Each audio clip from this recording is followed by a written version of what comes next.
Oi, tudo bem com vocês? Eu vou voltar a falar sobre a história da ótica e nesse vídeo de hoje o personagem que é o principal personagem desse vídeo é o cientista, né, o físico, astrônomo e matemático Abu Ali al-Hassan ibn Hassan bin al-Haytham. Espero ter pronunciado o nome dele certo. Ele é mais conhecido no ocidente como Al-Hassan. E ele deu muitas contribuições à física, muitas, mas eu vou mencionar apenas algumas e certamente ele vai voltar a aparecer em dois ou três outros vídeos. Então, para começar, a respeito da reflexão da luz, uma das descobertas de Al-Hassan era que nos sistemas onde a lei da reflexão da luz é válido, o raio incidente, o raio refletido e a normal, a superfície de separação estão todos no mesmo plano. Como isso aqui é uma figura bidimensional, já está implícito aqui, mas isso é independente do formato do espelho. Se vale a lei da reflexão, então a normal, o raio incidente e o raio refletido estarão sempre no mesmo plano, independente do formato do espelho. Outra das descobertas de Al-Hassan diz respeito ao poder de ampliação das lentes. Ele mostrou que o poder de ampliação de uma lente era devido à sua curvatura e não a uma propriedade da composição da mesma. Assim, se você está interessado em produzir algum instrumento óptico, segundo essa descoberta de Al-Hassan, mais interessante do que você se preocupar com o que vai ser feito a lente, de que material ela é constituída, se o que você deseja é apenas um poder de ampliação, é mais interessante você se esforçar para obter lentes com a curvatura correta para aquele tipo de experimento que você quer realizar. Seja na produção de uma lupa, de um óculos, né, uma luneta, não sei. Enfim, o óculos ainda não existia na época de Al-Hassan, mas é só para dar um exemplo. Outra das descobertas de Al-Hassan, e é a principal para o vídeo de hoje, diz respeito à observação de que a luz não era emitida pelo olho, né? Ele foi responsável pela primeira demonstração experimental de que a visão acontece quando os raios de luz entram nos olhos. Como eu falei lá num dos primeiros vídeos dessa série, havia uma corrente de pensadores que acreditavam que a luz era emitida pelos olhos, e isso muito provavelmente devido a essa observação de que alguns animais com hábitos noturnos, que, né, conseguem enxergar melhor no escuro, eles têm é possível ver um brilho emanando dos olhos deles. Isso talvez tenha levado, né, eu explico melhor no vídeo, alguns pensadores a acreditar que era o olho que emitia a chama, e quanto maior essa chama, mais você era capaz de enxergar, independentemente da luz ambiente. E a Al-Hassan que mostra que essa teoria está errada. Ele fez isso através de vários experimentos, inclusive do estudo de anatomia do olho. Mas não apenas ele. Ele tem, a respeito da anatomia do olho, há vários outros pesquisadores que deram importantes contribuições antes mesmo de Al-Hassan, como por exemplo Galeno, mas no século II depois de Cristo, aliás. Mas como Galeno não é um físico, né, pelo menos não deu contribuições nesse aspecto que respeito à física, eu resolvi não mencioná-lo aqui, né? Então, sim, vamos colocar a Hassan na linha do tempo. E, bom, a respeito dessa demonstração, aqui eu dou apenas um exemplo, uma figura que muito provavelmente você já conhece, né, que é aqueles experimentozinhos que você fica olhando para a imagem, no caso aqui esses pontinhos da imagem, durante 30 segundos, sem mexer a cabeça, sem mexer os olhos, sem piscar os olhos. E depois desses 30 segundos você olha para uma parede branca e começa a piscar os olhos, você vê a imagem que você estava observando. Isso demonstra que a luz ela tem um certo efeito sobre o nosso olho, porque você começa a ver um objeto, mesmo não estando mais olhando diretamente para ele, você vê um objeto que não está ali. Você vê um objeto que uma terceira pessoa, que não olhou para a figura, como você ficou olhando durante 30 segundos, não vai enxergar. Ou seja, é a luz que de fato interage com o nosso olho de alguma forma, e isso é tão tal que essa interação pode até durar algum tempo.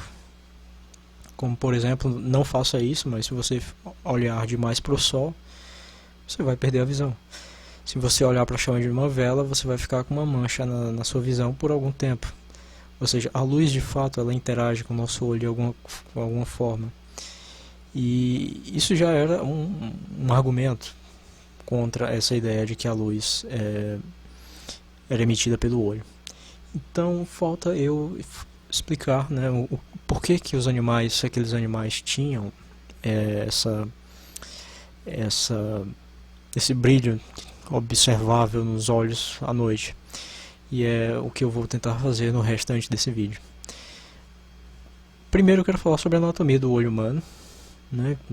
Vamos falar aqui sobre as partes dela, no caso aqui a córnea, essa parte mais externa, a íris, essa parte aqui onde fica a coloração do olho, que ela é responsável por controlar a abertura, a passagem de luz para essa regiãozinha escura no meio do nosso olho, chamada pupila, né? Ela dilata quando você está numa região escura para permitir uma maior passagem de luz para a parte interna aqui do seu olho, e ela se comprime quando você está num ambiente muito claro, e assim protege o seu olho de uma exposição excessiva de luz. Nós temos aqui o cristalino. O cristalino é uma lente e ela é responsável por focalizar os objetos observáveis. É justamente o defeito no cristalino que pode ocasionar astigmatismo, hipermetropia, enfim, doenças dessa perca da capacidade de focalização dos raios de luz. E nós temos aqui o músculo ciliar. Ele é responsável por deformar o cristalino, ou seja, você está mudando a curvatura da lente e assim mudando a focalização dela.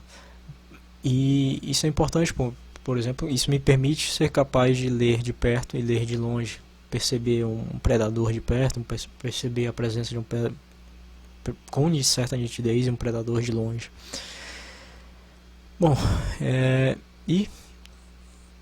né, uma vez que a luz passa pela córnea, pelo cristalino, focaliza aqui nessa região, essa região onde a luz focaliza, né, supondo que o cristalino esteja exercendo sua função adequadamente, né, seja um olho saudável, essa região onde a luz focaliza é conhecida como retina. Ela é a responsável por captar a luz, transformá-la em impulsos elétricos e enviá-la para o cérebro, que vai decodificar o que foi observado, né?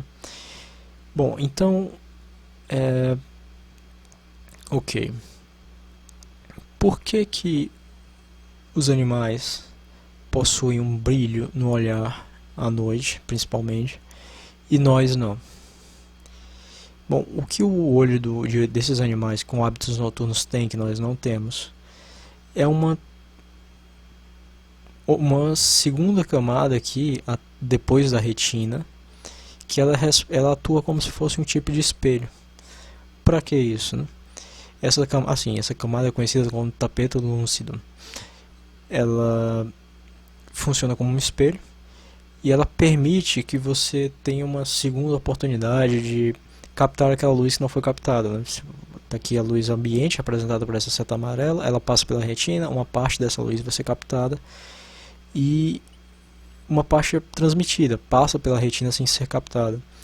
Ela encontra aqui essa camada após a retina e ela é refletida, passando novamente pela retina, ou seja, ao passar novamente, tem uma segunda oportunidade de ser captada. E essa é a razão de por que esses animais têm uma melhor capacidade de enxergar no escuro do que nós. Nós não temos essa camada no nosso olho. E justamente o o brilho a mais é observado é porque há a possibilidade maior dessa luz, né, como isso aqui atua como se fosse um espelho, dessa luz voltar, né, sair aqui do olho. Bem, e por isso eu quero encerrar esse vídeo.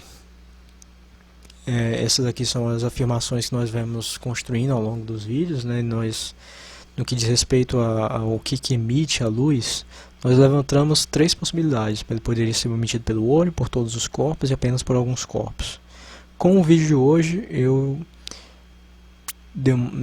espero que esteja claro que não é o olho o que emite a luz. Então nós ainda temos duas possibilidades. Pode ser que seja emitida apenas por alguns corpos, como é o caso do vagalume, a luz de uma vela, qualquer objeto incandescente. E pode ser que todos os corpos, né? Quando essa possibilidade foi formulada, havia essa ideia de que todos os corpos observáveis, eles emitem uma miniatura de si mesmos, que é o que permite que nós sejamos capazes de enxergá-los. Bem, isso tem certos problemas, como eu já falei, né? Eu já mencionei os problemas que essa teoria tinha, como por exemplo, por que eu não enxergo no escuro, né? Mas, apesar disso, eu ainda não cortei isso aqui como errado, porque nós vamos ver bem mais à frente, quando estivermos falando sobre a radiação de corpo negro, que todo corpo emite radiação. Então, se você considerar não, a luz é uma radiação. Nós vamos falar sobre isso em um vídeo bem mais à frente. Isso é tipo um spoiler do que nós vamos ver. Todo corpo com temperatura diferente de 0 Kelvin emite radiação. E, portanto, sim, todos os corpos emitem luz, né? Porque a luz é a radiação. Mas vamos deixar essa confusão bem mais para frente, e à medida que nós formos avançando, isso vai até se tornando mais simples. Então eu termino esse vídeo por aqui. Eu agradeço se você ficou até o fim. Dê um like ou um dislike, se inscreva se você estiver gostando e quiser continuar vendo a evolução dessas ideias. Deixa uma crítica, um comentário para que eu saiba como melhorar esse trabalho. Eu agradeço muito sua presença, fique com Deus e muito obrigado.